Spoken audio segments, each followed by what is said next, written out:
I opened his phone and stared at the message like it was a lie written in neon. Congrats on the baby, Daddy. Those 4 words detonated in my hands. I felt my breakfast coffee go cold. I felt 50 years of ordinary mornings, alarm clocks, coffee mugs, the slow ritual of his leaving for work, fold up and drop away like cheap paper. For decades, I had believed in the small, steady things, his car keys on the hook, his half-smile as he kissed my forehead, the way he remembered the anniversary I always forgot. Now, the screen held a stranger's private celebration and the word daddy like a betrayal with its own accent. My name is June Mallory. I'm 58, the kind of woman who saved wedding cards in a shoebox and still had the receipt for the bread machine he pretended not to notice. We'd been married 27 years. People called us the steady ones, the couple who never fought on holidays, the ones who knew how to make peace with leftovers. We had a life that slid into routine and comfort, and apparently, a life that could be photographed and sent in a single text message while I stood 2 rooms away. I did what you're not supposed to do, I stayed. I read every message in that thread until the words blurred. A string of congratulations, heart emojis, and a photo of an ultrasound with a little tiny gray bean circled like a secret. The sender's name was a nickname I'd never heard before. He had saved her number under an acronym, something playful, something you use when you don't want your own phone to betray you. The timestamp said 2 in the morning. The date, 3 nights ago. He'd come home humming the same old tune. He'd kissed me the same way he always kissed me. And while I slept, something else slid into our bed. There's a particular silence that arrives when your world changes.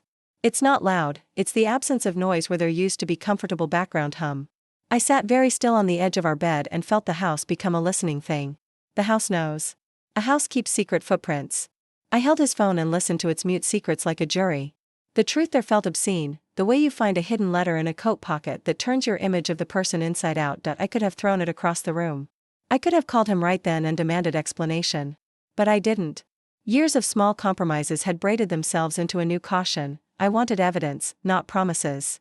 I wanted the truth to be undeniable, so that when I asked for answers, there would be no soft words that could erase the stain. So I did what I have seen other women do in those endless late-night videos we tell each other about when wine has loosened tongues. I became a collector. I took screenshots. I made notes. I photographed the phone screen like a scientist cataloging a specimen. Every time he closed one door, I watched another opening in his life.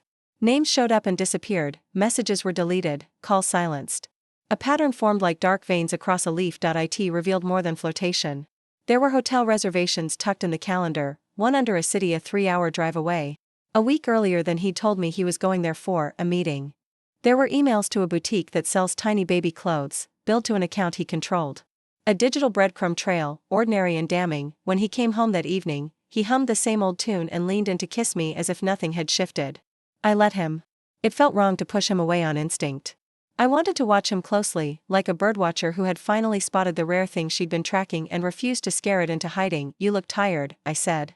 My voice was brittle with something I couldn't name. I had a long day, he said, and for a moment his face gave me no hint of the other life. He always wore that look of default honesty, the same one that had reassured me through mortgage crises and late-night hospital visits. We ate dinner. We watched a television program I used to like. He fell asleep on the couch at 9, neatly folded into the cushions like a man who had earned weariness. I watched the steady rise and fall of his chest and felt the strange closeness of a stranger sleeping in my house. I did what you do when you decide that the world can never be the same. I started picking. I called an old friend who had once regretted a similar mistake and asked a blunt question. Would you have wanted to know? Her answer, a sharp yes, matched the answer I found already burning inside my chest. I called my sister Margaret. Don't jump, she said the moment my voice trembled into the phone. Get proof. Don't do something you'll regret. Margaret's counsel was sensible, solid, the kind of voice that used to calm me in childhood skirmishes over schoolyard nonsense. So I followed it. I started with small things, checking receipts in junk drawers, scanning our shared accounts for unauthorized charges. I dug for the practical, the legal. If there was going to be an upheaval, it would be built on facts. Facts don't muddle in the fog of anger. What you need to know about betrayal is this: it has a way of unfolding that is both patient and tactical. For a week, I watched him like a shadow behind a curtain. He was careful, more distant in new ways, leaving his phone face down in places he never had before. He stopped leaving the laptop open on the kitchen counter. He started closing doors when he took a call. Those are the small things that mean larger things. Then, the twist that had the sharpest teeth, a voicemail left on his phone from a number I'd seen in the thread.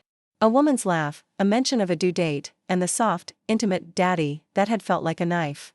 His name, said by someone else with ownership. I played that voicemail until the last echo. My hands shook.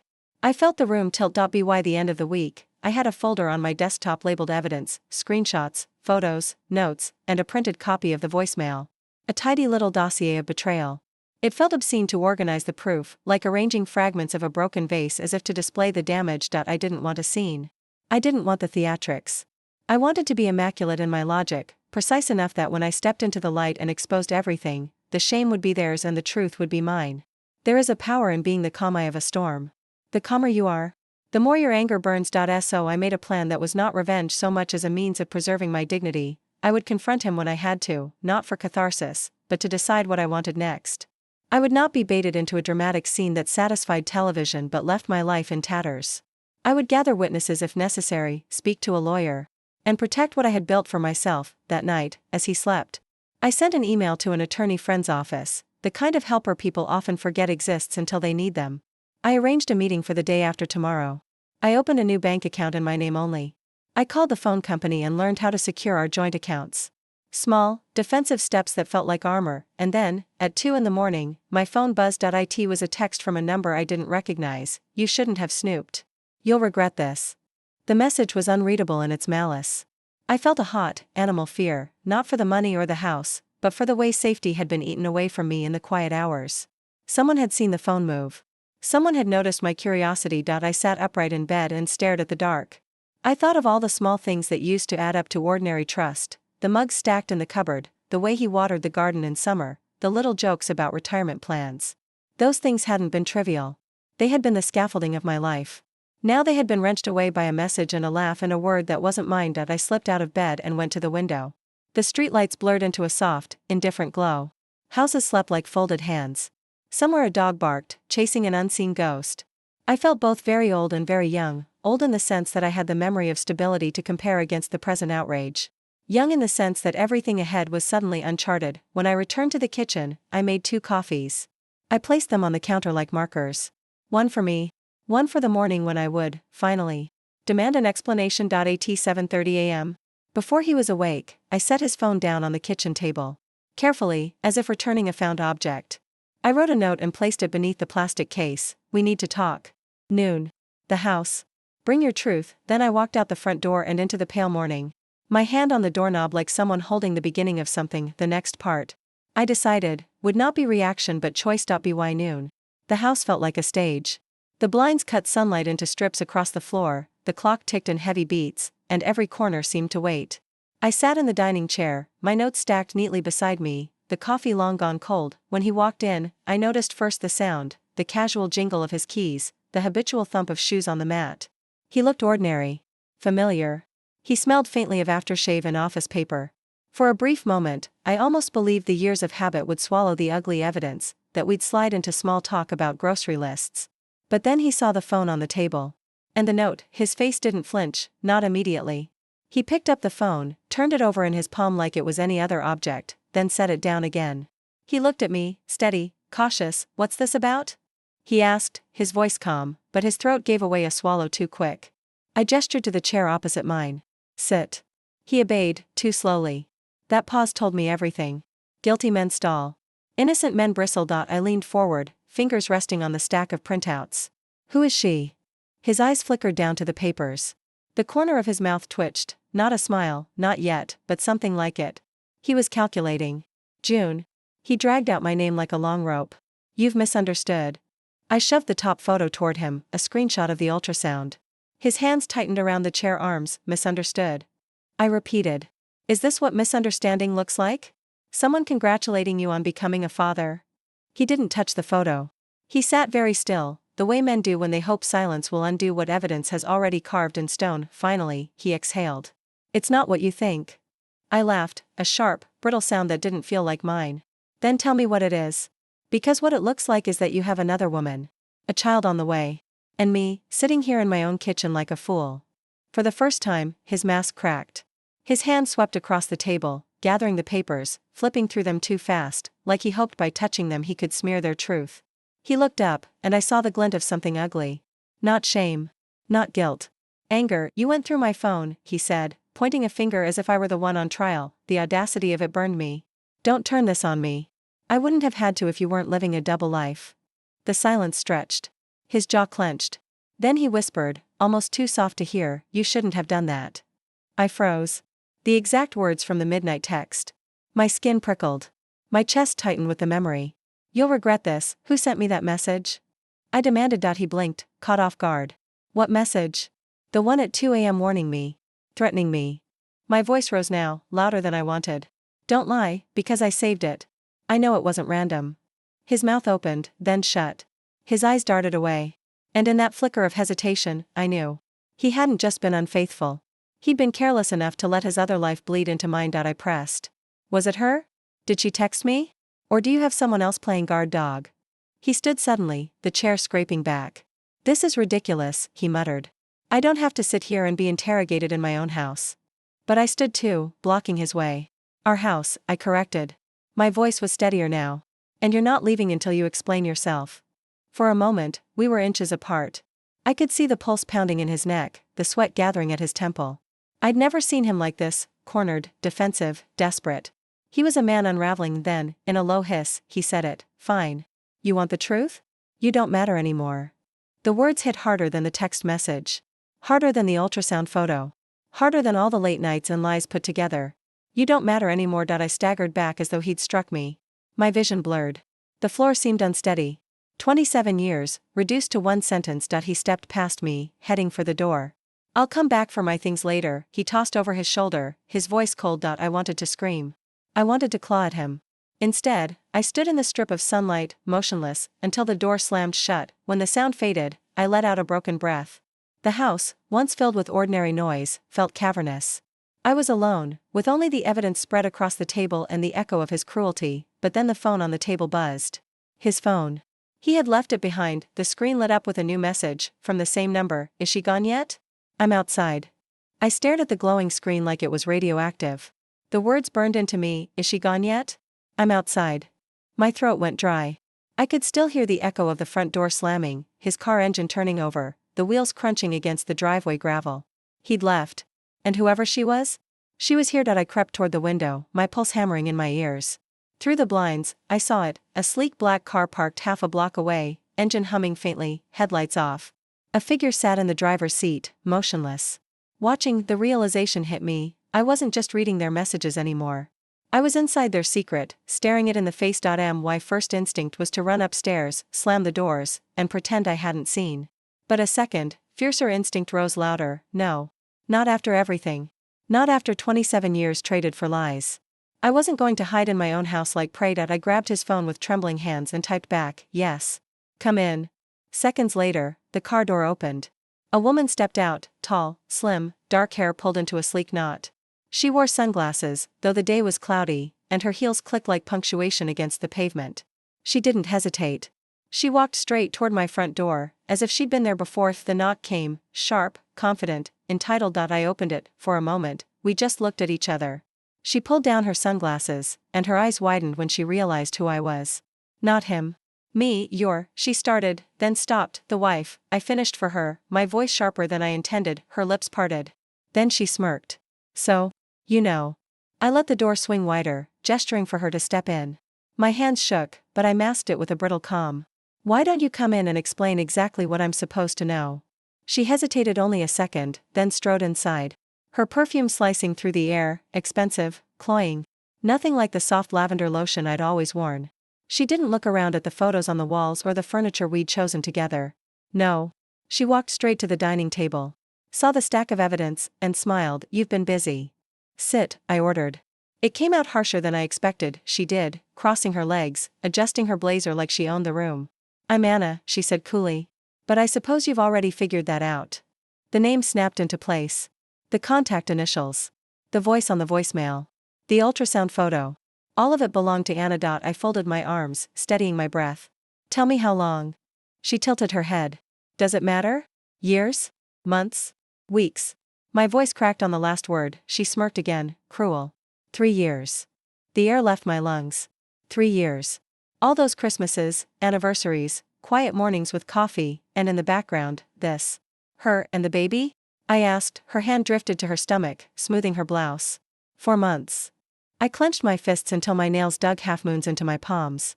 Our husband, apparently, had built a second life so carefully, while I folded his shirts and baked his birthday cakes, but then, something in her expression shifted.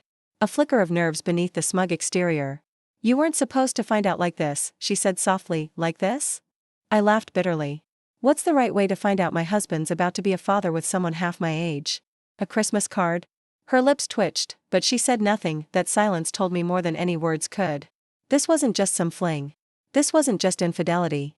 This was a takeover. "You came here," I said slowly, thinking he'd already told me. "Didn't you?" Her face betrayed the truth, the smallest flicker of panic in her eyes. "He told you he was leaving me," I pressed, "and you believed him. You thought today was the day." She didn't answer. She didn't need to. I leaned across the table, my voice sharp as glass. "He lied to you too." Her composure cracked, just a little. The smirk faded, replaced with something raw, confusion, maybe even betrayal. For the first time, I saw her not as the enemy, but as another fool caught in his web. The room went heavy with silence. Then, faintly, from outside, the sound of tires crunching on gravel. His car. Her head whipped toward the window. My heart pounded. He was back, and in seconds, he'd walk into this room and see us both. The front door creaked open. Keys jingled. His footsteps echoed down the hall, unhurried, as if this was still his home, still his kingdom. Anna and I locked eyes across the table. She straightened in her chair, smoothing her blouse, her jaw set. I stayed still, every nerve in my body screaming. He stepped into the kitchen, and when he saw us, his wife and his mistress, sitting side by side, his face drained of color. For a moment, nobody spoke. The silence was louder than any scream. Finally, I broke it. Surprise. His mouth opened, then closed. His eyes darted from me to Anna, then back again. What's going on?" he stammered, though the guilt was written all over him. Anna stood. "Don't you dare play dumb," she snapped. Her voice cracked with rage. "You said she knew. You said you were leaving her." He flinched. "Anna, don't," she hissed. 3 years, Mark. 3 years of promises. And today I find out you've been lying to me, too." I stood then, my voice sharp as a blade. "So it's true. 3 years." He spun toward me, his face twisting. "June, please, you don't understand." I slammed my hand on the table, the sound ricocheting through the room. "Don't insult me with excuses. I've seen the messages. The reservations. The ultrasound." His eyes flickered to the stack of evidence, then back to me. His jaw clenched. For a heartbeat, I thought he might try to deny it again. But then his shoulders sagged. "Yes," he muttered, his voice low. "It's true." Anna let out a bitter laugh. "Finally. Honesty. Took you long enough." I folded my arms, my anger a brittle shield against the ache inside. "So what now, Mark? You live in 2 houses? You juggle 2 families? Or do you finally admit you've been lying to us both?" He rubbed his forehead, looking suddenly smaller, weaker. I didn't mean for it to get this far." Anna's eyes narrowed. "Didn't mean for it?" She stepped toward him, her finger stabbing the air. "You promised me a future. You said you'd divorce her. You said we'd raise this baby together." He tried to reach for her, but she jerked away. I saw it then, the panic blooming in his eyes, the walls of his double life collapsing inward. He thought he could control the narrative, keep the lies spinning like plates. But now, here we were, the plates shattered at his feet. "You told her you'd leave me?" I asked, my voice shaking. He hesitated. Too long. The truth was plain. Something inside me snapped. 27 years of quiet loyalty hardened into steel. I grabbed the folder of evidence and shoved it against his chest. "Congratulations," I spat. "You've destroyed everything. I hope she was worth it." He fumbled with the papers, his hands trembling. Anna stared at him with the same disgust boiling inside me. Then she whispered, almost to herself, "If you'll lie to her for 3 years? What makes me think you wouldn't lie to me too?" The words hung in the air, heavy as lead. Mark's face contorted, desperate now. "Anna, please," but she cut him off. "Don't. I don't want to hear it." She turned on her heel, storming toward the door. Mark lunged after her. "Wait." The door slammed. He stood frozen in the doorway, breathing hard, the echo of her departure ringing in the silence. Then, slowly, he turned back to me. His eyes were wild. "You ruined everything," he hissed. I recoiled. "I ruined everything? You brought her here." His voice rose, ugly, unhinged. "You could have ignored it. We could have carried on. But you," I cut him off with a sharp laugh, though my chest ached. "You wanted me blind and obedient. That life is over, Mark." He stepped closer, his fists clenched at his sides. For the first time in 27 years, I felt afraid of him. The silence stretched, charged and dangerous. Then his phone buzzed again on the table. The same number. Another message. I glanced at the screen. Anna's name lit up, but the text wasn't to him. It was to me. "Meet me alone." I have something you need to see. I stared at the glowing message on his phone. Meet me. Alone. I have something you need to see. The letters blurred for a moment, my pulse pounding in my temples. Anna had just stormed out, furious, betrayed, yet here she was reaching out to me, not to him, to me. Mark noticed the phone buzzing and stepped forward, but I snatched it up before he could grab it. What is she trying to show me? I demanded. He blinked, genuinely confused, or pretending very well. What? Give me the phone, June. No, I held it tight. What is it she wants to show me? He rubbed his face with both hands, muttering under his breath, pacing like a caged animal. She's just trying to turn you against me. I laughed, bitter. I think you've done that all by yourself. I slipped the phone into my pocket and grabbed my bag. Stay here. Don't follow me. He stopped pacing. Where are you going? Somewhere you can't spin the truth. I walked out the front door before he could answer, the cool air hitting my skin like a slap. The street was empty except for a black car at the end of the block, Anna's. She sat in the driver's seat, engine idling, her face pale behind the glass. I walked straight to the passenger door and opened it. What do you want? She looked at me, eyes red from crying, but her voice was steady. Get in. Please. Against every instinct, I did. She pulled away from the curb, driving in silence for several blocks, her knuckles white on the steering wheel. Finally, she said, you need to see what kind of man you've been married to. I folded my arms. I've seen enough. No, she shook her head. You've only seen the small lies. The texts. The hotels. There's more. I thought I was the only one. I thought we were building a life. Her voice cracked. But I found something. Something that scared me. Despite myself, my curiosity clawed through my anger. What? She glanced at me, then back at the road. I'll show you. We drove for 10 minutes, out of our neighborhood, past the small shops and neat lawns, into a quieter industrial area where old warehouses squatted under the cloudy sky. She turned down an alley and parked behind a rusting metal door with no sign. This is where he kept bringing me, she whispered. He said it was just a storage unit for old office stuff. But one day he left his keys with me. I got curious. She reached into her bag and produced a small brass key. I copied it. I've been waiting for the right moment. My stomach nodded. Why bring me here? Because you're the only one who can understand what this means. She led me to the door, slid the key into the lock, and pushed it open. The smell hit first, paper, dust, and something faintly chemical. The space was dim, lit by a single hanging bulb. Rows of boxes lined the walls. Not office supplies. Files. Binders. Manila folders stacked in neat, obsessive piles. What is this? I whispered. Anna stepped inside. Look. I picked up the nearest binder. Inside were copies of contracts, signatures, bank statements, but not our bank statements. Offshore accounts. Shell companies. Money funneled in strange directions. And in some of the folders, photos. Women. Not just Anna. Not just me. Dozens of women's faces clipped beside receipts, notes scribbled in Mark's handwriting. My blood ran cold. What is this? I repeated, my voice breaking. Anna looked at me, eyes wide. I think he's been doing this for years. Not just cheating. Using people. Setting them up. Hiding money. And I'm afraid. Her hand drifted to her stomach. I'm afraid the baby isn't just a mistake. I'm afraid he wants to control us. The words made me dizzy. I clutched the binder to steady myself. That text you got, she whispered. You'll regret this. That wasn't me. I never sent that. I think he has someone watching us. Someone dangerous. A chill crawled up my spine. We heard a sound outside, a car engine. Slow. Approaching. Anna froze. Did you tell him you were meeting me? I shook my head, panic rising. No, she darted to the door, peeking through the crack. Her face went pale. It's him. I grabbed her arm. He followed us? Headlights washed over the door. The engine idled, then cut. Anna's voice was a whisper. He can't know we were in here. He'll lose it. But it was too late. Footsteps crunched outside. The sound of a key sliding into a lock. The lock clicked. Anna and I froze, clutching each other in the dim light. The bulb swayed slightly above us, casting jittery shadows across the boxes of files. My heart pounded so loud I was sure he could hear it through the door. The knob turned slowly. Without thinking, Anna grabbed my wrist and yanked me behind a tall stack of crates. We pressed ourselves against the cold metal, holding our breath. The door swung open. Mark stepped inside. The single bulb threw his figure into harsh relief, his shoulders tense, his jaw tight. He didn't move right away. He just stood there, scanning the room, listening. I could feel Anna trembling beside me.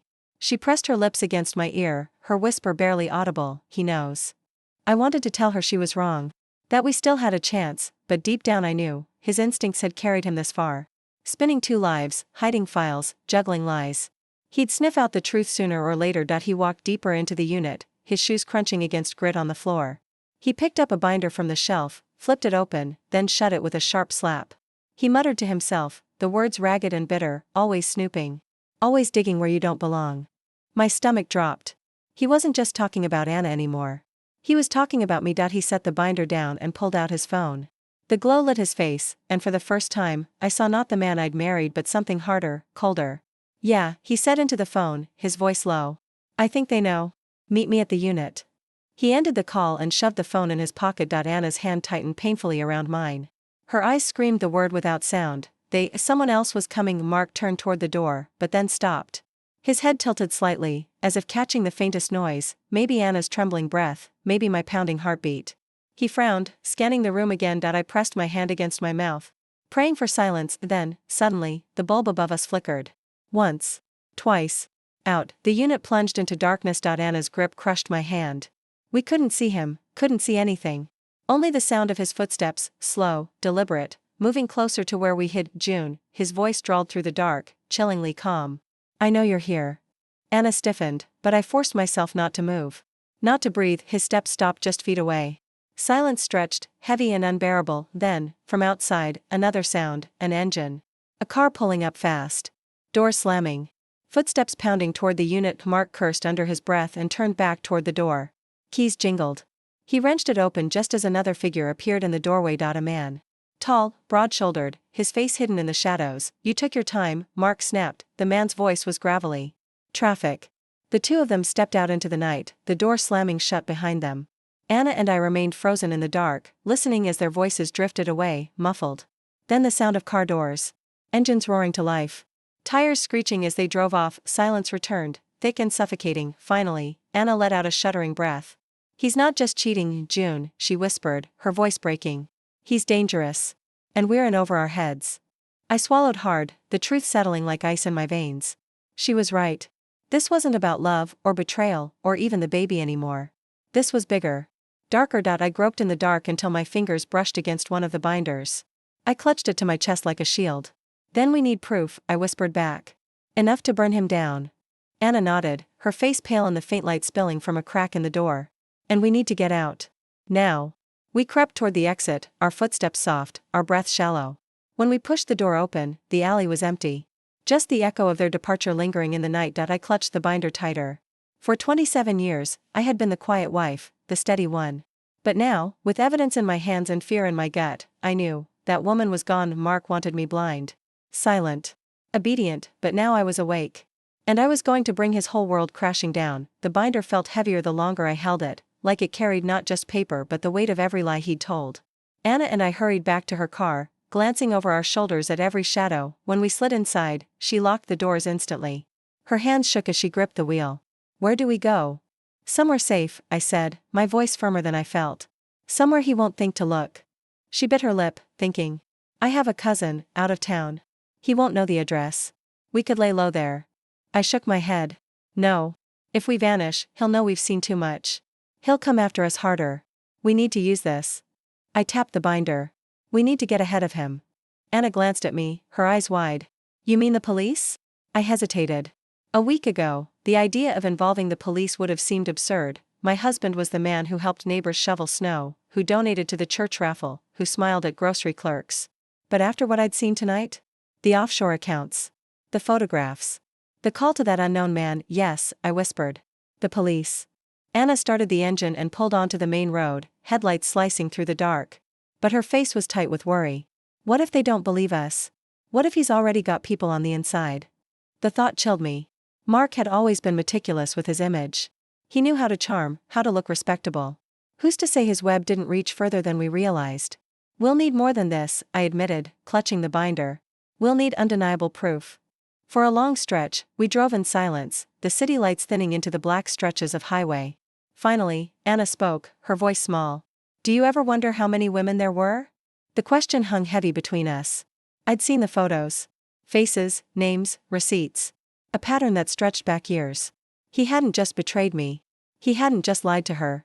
He'd been collecting lives like trinkets, discarding them when they no longer served him. I don't want to know, I said.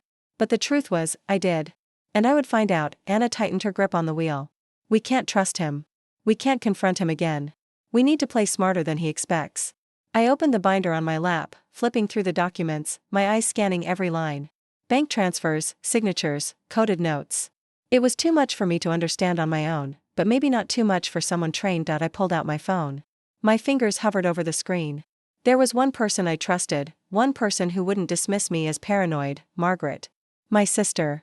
The one who told me not to jump until I had proof. Well, now I had it. I typed a quick message. Need your help. Life or death. Don't tell anyone. I'll explain in person. She replied within seconds. Where are you? I sent her a pin to a small diner just off the highway. Neutral ground. Public enough to feel safe. Anna glanced at me. Who was that? My sister, I said. The only person I can trust right now. We pulled into the diner parking lot 20 minutes later. The neon sign flickered weakly, casting sickly light across the cracked asphalt. A few trucks idled nearby, drivers grabbing midnight coffee. Inside, the place smelled of fried onions and burnt coffee. The waitress barely glanced up as we slid into a booth in the corner. I set the binder on the table, covering it with my jacket. 10 minutes later, Margaret rushed in, her coat half-zipped, her hair still damp from a late shower. She spotted me instantly and hurried over. What's going on? She whispered, sliding into the booth. I looked at her, my throat tightening. For the first time since this nightmare began, I felt the sting of tears. It's Mark, I said. He's not who we thought he was. Margaret frowned. What do you mean? Anna leaned forward, her voice sharp. He's been living a double life. With me. With others. And it's worse than that. He's hiding money. He's working with people. Dangerous people. Margaret's eyes widened as I opened the binder and pushed it toward her. She flipped through the pages, her brow furrowing deeper with each one. This is. She whispered. June, this is serious. This isn't just infidelity. This looks like organized fraud. Maybe even worse. I know, I said. My voice trembled. That's why I need your help. I can't do this alone. I don't know who to trust. Margaret closed the binder slowly. Her eyes met mine. Then we go to the authorities. Carefully. Quietly. Before he realizes you have this. But even as she said it, the bell above the diner door jingled. I looked up, and there he was, Mark, standing in the doorway. His eyes locked on me. For a heartbeat, the diner froze. The clatter of dishes, the murmur of truckers at the counter, all of it dimmed under the weight of his stare. Mark stood in the doorway, his coat unbuttoned, his face unreadable. But his eyes, cold, sharp, pinned me in place. Anna's hand shot under the table, gripping mine. Margaret stiffened, her jaw tightening. He walked toward us slowly, each step deliberate, the kind of pace that made people turn their heads. He didn't raise his voice. He didn't need to. His presence was enough. Well, he said smoothly, sliding into the booth across from us. Family dinner. How cozy. My chest constricted. How did you find us? He leaned back, smirking. You think I don't know your habits, June? You think I wouldn't check your sister's address, her favorite haunts? He tapped the table with one finger. You're predictable. Margaret bristled. Get out. You don't belong here. But he ignored her, his gaze fixed on me. You've seen too much. You don't understand what you've stumbled into. I shoved the binder toward him, rage burning hot enough to steady my shaking voice. I understand plenty. The accounts. The photos. The lies.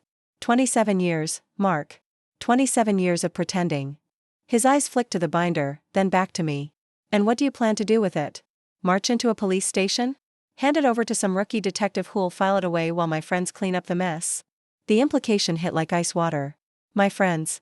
The man in the storage unit. The midnight text. He wasn't bluffing, he had people. Anna spoke then, her voice trembling but fierce. You used me. You used all of us. And you think you can just walk away? He turned to her, his expression darkening. You don't know what you're talking about. Yes, I do, she snapped. You promised me a future. You promised me safety. But you've been lying since the day we met. His jaw tightened. For the first time, his smooth mask cracked. He leaned across the table, his voice low, venomous. You were convenient. Nothing more. Anna flinched, but I caught her hand under the table. My own rage surged, hotter than the fear. Not anymore, I said. We're not your toys. Margaret leaned in, her voice sharp as glass. You should leave now before things get worse for you. He smiled thinly. Worse for me? He gestured around the diner. We're in public. You think anyone here cares about your soap opera? You think anyone's going to stop me? And then, almost on cue, the waitress shuffled over, balancing a pot of coffee. Refills? she asked absently, eyeing the tension but too weary to intervene. Mark smiled up at her, charming. No, thank you. He slid out of the booth, standing tall over us. But my wife and I will be leaving now. I stayed seated, my voice steady. No. I'm not going anywhere with you. The air between us crackled. For the first time, I saw something in his eyes I'd never seen before, desperation edged with rage. You don't understand, he hissed, leaning close enough that only I could hear. If you walk away from me now, you won't live to regret it. My blood turned to ice. Margaret shot up from her seat, her hand on his arm. That's enough. He jerked free, glaring at her, then at Anna, then back at me. His voice rose, sharp enough to turn heads in the diner. You don't know what you're doing, June. You're making a mistake you can't come back from. The truckers at the counter muttered, glancing our way. The waitress shifted uneasily. The spell of his charm was breaking. People were noticing. I drew in a shaky breath and said, loud enough for the room to hear, if anything happens to me, to my sister, or to her. I nodded toward Anna. He's responsible. A murmur rippled through the diner. Eyes fixed on him now. His face twisted, rage warring with calculation. Finally, he forced a smile, too wide, too sharp. Careful, June, he said softly. You don't want to start a war you can't finish. And with that, he turned and strode out, the bell above the door jingling violently as it slammed shut behind him. The three of us sat in silence, the tension lingering like smoke. My hands shook, my breath shallow, but deep inside, a new fire burned. He wanted me afraid. He wanted me silent, but now, the whole diner had heard. The first crack in his armor. I looked at Margaret. Then at Anna. Then down at the binder. We go to the police, I whispered. Tonight. The three of us left the diner under the fluorescent buzz of its failing neon sign. My legs trembled as we walked to Anna's car, but I kept my grip tight on the binder. Mark's shadow felt like it was still in the parking lot, watching, waiting. Margaret unlocked the back door and slid in beside me. We can't waste any more time, she said firmly. He's not bluffing, June. He has people. If we wait, he'll move faster than us. Anna gripped the wheel, staring out at the dark stretch of highway. There's a precinct 20 minutes away. But we need to be smart. If he's got contacts inside, we can't just hand this over to anyone. I hugged the binder closer, my mind racing. Then we find someone who can't be bought. The drive felt endless. Every pair of headlights in the mirror made my stomach clench. I kept expecting to see his car tailing us. When we finally pulled into the police station lot, the building loomed gray and silent against the night. Inside, the front desk officer gave us a tired look. What's the emergency? I exchanged a glance with Margaret, then stepped forward. My voice wavered, but I forced it out. It's about my husband. I have evidence of fraud, offshore accounts, maybe worse. And he's threatening me. The officer's bored expression sharpened at that. He leaned forward. Evidence? I set the binder on the counter. Plenty. He studied us for a moment, then picked up the phone. Wait here. Minutes later, a detective appeared, tall, mid-40s, with sharp eyes that flicked between us like he was already fitting puzzle pieces together. He led us into a small interview room. My name's Detective Harris, he said, sitting across from us. You've got something I need to see. Anna pushed the binder toward him. He opened it, flipping through page after page. His face hardened. He whistled low under his breath. This is not small time. Margaret leaned forward. So you believe us? He looked up, his expression grim. Believe you? Lady, if even half of this is legit, your husband's in deeper than you think. Money laundering, fraud, maybe organized crime. Anna's face went pale. I told you, she whispered. I swallowed hard. Then you'll protect us? Harris closed the binder carefully. If what's in here holds up, you'll need more than protection. You'll need a case airtight enough to crush him and whoever he's working with. If we move too soon, he'll walk. And if he walks. He trailed off, letting the implication hang out. Margaret's jaw tightened. So what's the plan? Harris studied me for a long moment. We'll start with this binder. Trace the accounts. Verify the signatures. But I'll need your cooperation, Mrs. Walker. If your husband comes to you again, you record it. Every word. Every threat. Can you do that? My chest tightened, but I nodded. Yes. Anna's voice shook. And the baby? What if he tries to take it from me? Harris's expression softened. If what you're saying is true, he won't get the chance. But until we have enough to arrest him, you need to stay low. Both of you. The weight of it all pressed down on me. 27 years of marriage, now reduced to evidence in a binder and instructions on how to catch a criminal. We left the station with a plan, but my nerves were frayed raw. Margaret insisted I come home with her for the night. Anna agreed to check into a motel nearby under a false name. We promised to stay in contact, our phones glued to our hands, but even surrounded by Margaret's familiar walls, I couldn't sleep. Every creak of the house sounded like footsteps. Every passing car made me jump. At 3 a.m., my phone buzzed on the nightstand. I snatched it up. A text. From an unknown number, thought you could run to the cops? Cute.